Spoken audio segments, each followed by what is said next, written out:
So in today's video, I want to talk about my Warrior Ritual G4 gear. It's been about a year since I've gotten it, and I know I did a 6-month review, I did an initial review, but I think a year after you get the equipment is when you really truly start seeing the signs of wear. You start really getting an understanding of what the gear is really built like and what it's all about.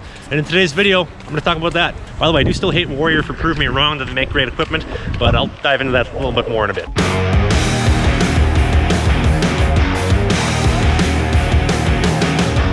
So in the 6-month review, I talked a lot about performance. So the air slide, slidability. The air slide, so these little grooves I got in here. The removable palms in the glove. Check out the removable palm on here. Have a great day. Oh, you too. And just like that, even at Costco, removable palm comes out in seconds. The feel, the weight, all that stuff. You don't need to buy a glove with a practice palm. It comes with a practice insert up here in the wrist. And you can also put one in the palm down here. So you can get a game glove, you put the little piece in, you get a practice glove, you take it out, now it's a game glove. They're saving people so much money. This video a year later is going to focus a lot more on the durability, on how stuff has lasted. Obviously at 6 months I got an idea of how it's going to wear, but a year later I think is when you're really going to start seeing the wear and tear like I mentioned before. Let's start talking about that right now. Wear and tear, durability, Warrior G4 kit.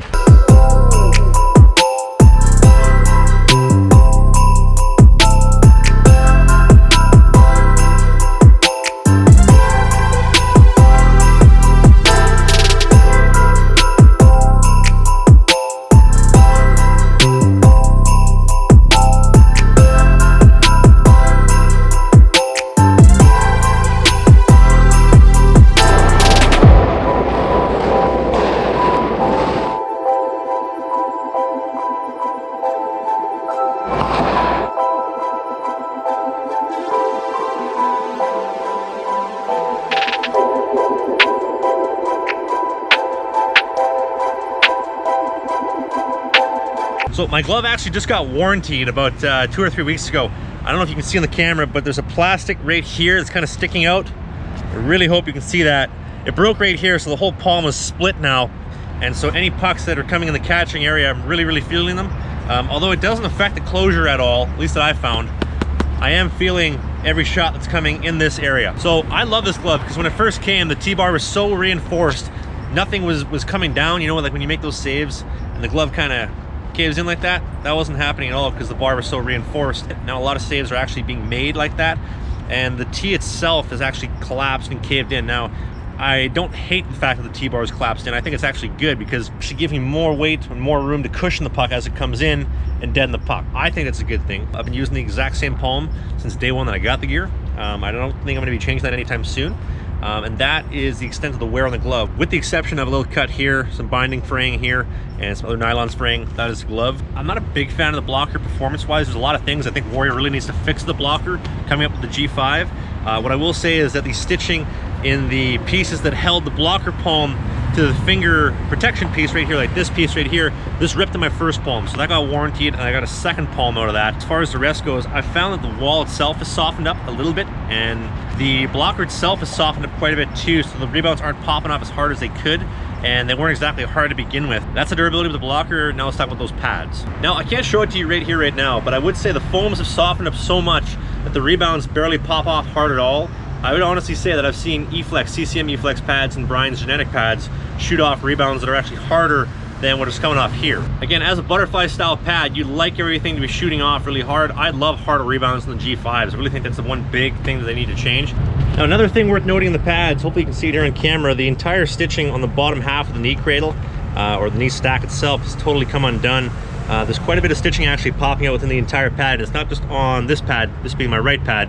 It's also happening on the left pad as well. A lot of that stitching popping out. Apparently it's a very common issue with the G4s, and I found that started to happen almost right away off the bat with the set. Although nothing's really happened to it, like stuff falling out or anything, which I guess isn't the be all end all of the world. Again, harder rebounds, stiffer foams, because these things I can absolutely just bend them in half, and that's a butterfly pad there that I just bent like that. Now, do I think I'm gonna get a full second year out of these? No, I might get a partial second year, but not a full second year. Now, with that said, probably gonna be looking for new pads soon.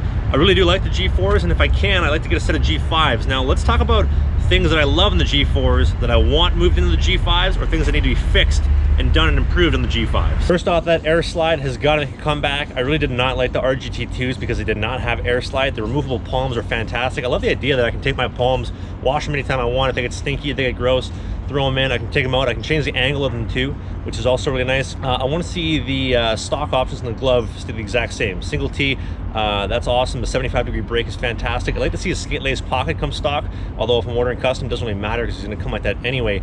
Now, as far as the blocker goes, I think the blocker is the one area of the line that really needs a lot of improvements. So the blocking board, it's got to get thinner. It's got to be more vapor-like. It's got to be a lot lighter as well. I feel it's a really heavy blocking board and it's thick. I feel like my blocking hand always wants to kind of drift to the outside, as opposed to in the Vapor blocker I found at the Royal Sports Demo Day when I tried the Vapor 2X one on. I found I had precision. I was doing anything and everything I wanted. I could stop pucks on a dime with that Vapor blocker. So that's one thing I would like changed. Now the pads, they need stiffer face foams. If it's going to be a true butterfly style pad, I do appreciate the concept of having a butterfly pad that can move, which is why it might be a little bit softer. But take a look at this. I have some slow-mo footage from the other day and I didn't realize it. Look at the vibrating in the thigh rise and how much the thigh rise is actually shaking because of how soft it's gotten.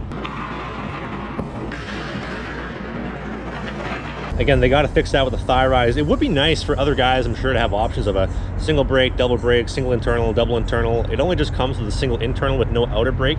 I'm fine with that. I've actually gotten accustomed to that and I actually like that and would probably order that on the G5 line. Now, another thing that needs to improve, and I'm not just talking the G5 or the G4, I'm talking Warrior in general, the graphics suck. A lot of people said that the graphic that I got, they think it looks pretty good.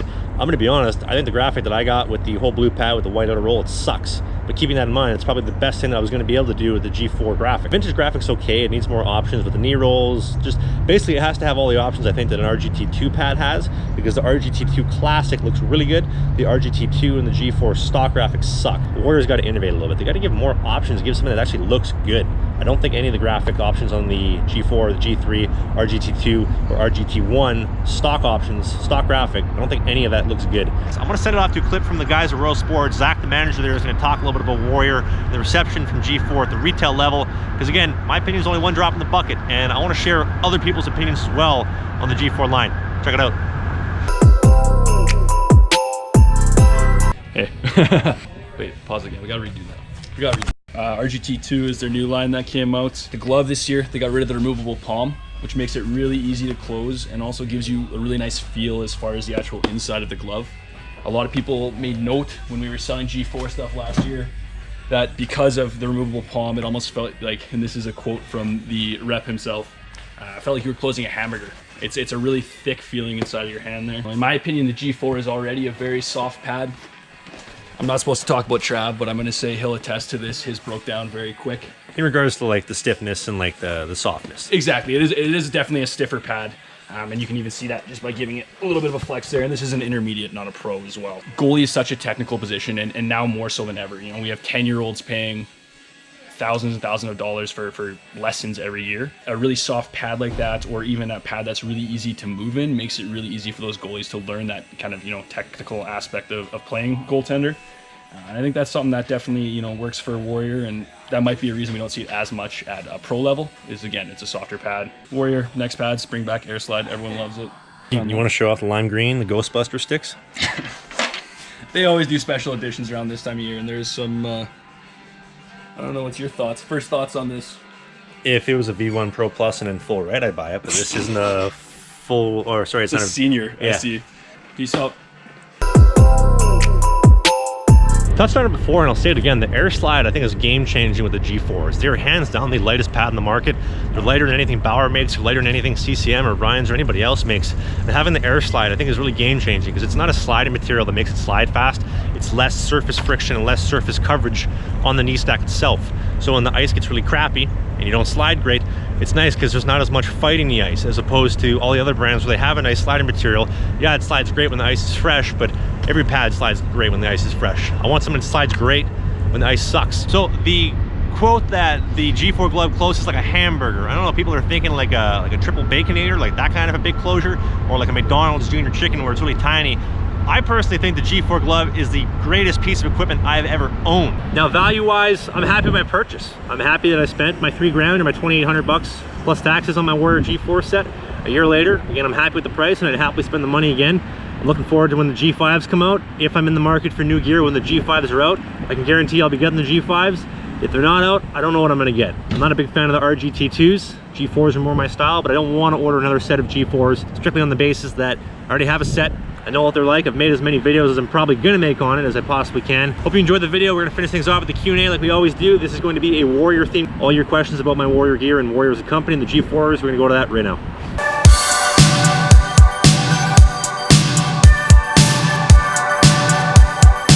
AJ.Sharma4410, how long are you gonna stick with Warrior gear for? I'm gonna stick for it as long as I possibly can. The durability is to the point where I can't use it anymore. I'm thinking I'll probably wear it till like Christmas, February-ish, then hoping to get some new stuff. Cody_your9, what pads did you consider buying when your Warrior stuff gets worn out?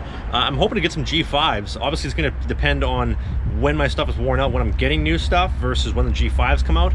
From what I'm looking at right now at face value, doesn't seem like I'm gonna be getting G5s when I need gear, although it would be nice. I'm optimistic.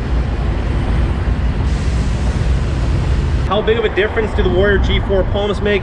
Does 90-degree angle feel like a 590? Well, I don't have a 90-degree palm. I have a 75, and the 75 is closer to like a CCM 600 brake. I don't know if that makes sense. I think they make a big difference. I think it's the best glove I've ever owned, and I like that I can wash the palms, as I mentioned before. This next one comes from Logan.Kennedy.37. What's your favorite part about the Warrior gear? Glove, dude. This is my favorite piece of gear I've ever owned, bar none. Liam_Sebic, best and most durable glove you've ever used. Wild331, what was your first thoughts when you bought Warrior pads? Were there any doubts? Yes, I actually had big doubts because I bought the set, I dished out my $3,000, and then Warrior sent me a demo set. So when I gave them my cash at Royal Sports here in Winnipeg, my initial thought was, I'm gonna find out real quickly if these suck, and I really hope that they don't. Also, first time owning a set of gear, first time owning a set from that brand, from that style, from that model. Obviously I'm gonna be skeptical. I'm hoping to get my money's worth, and I'm hoping it's not gonna suck. Simple as that. Hockey Nolan 29, what's your favorite pads you've ever worn? Please shout me out. Well, I guess technically this is a shout out. Favorite pads I've ever worn? I'm gonna say the G4s, but I like the 1Ss, but they fell apart. I like the 1S performance mixed with the Warrior performance and durability. Great question here, Mike McIver_, do you recommend sticking to the same gear and never change equipment, or to try? I don't think you finished that one. I recommend whatever works for you. If you're happy in your gear, like for example, I'm happy in my stuff right now, and I don't really feel a need to switch unless I actually have to switch. So if the stuff gets unusable, then I'll switch. But until then, I'm not gonna switch. If you feel the need to switch, why not? Try stuff out of stores, try it out demo days, doesn't hurt, right? Final question of the day, M_PhilipCo0. How do you pick gear? I pick stuff that works for me. So I go into a store, I feel stuff on in person, I try stuff on at demo days, try to get an idea for what I like and what I want. I know for a fact, I love single T gloves. I love a skate lace pocket. I love a butterfly style pad with stiffer face foams. I want something that's gonna give me performance and give me a really nice feel in the pad, but I also like it to kind of do some blocky stuff like a butterfly style pad does. Simple as that. That ends the Q&A. SidelineSwap.com is home to the greatest deals on pro return, new and used sport equipment online. I highly recommend you go to the website, sign up, get an account, buy some smoking deals on hockey, baseball, soccer, football, you name it, any kind of equipment. Tell them I sent you, or don't. I really don't care. I get paid to tell you to go to the website every week. That's exactly what I'm doing.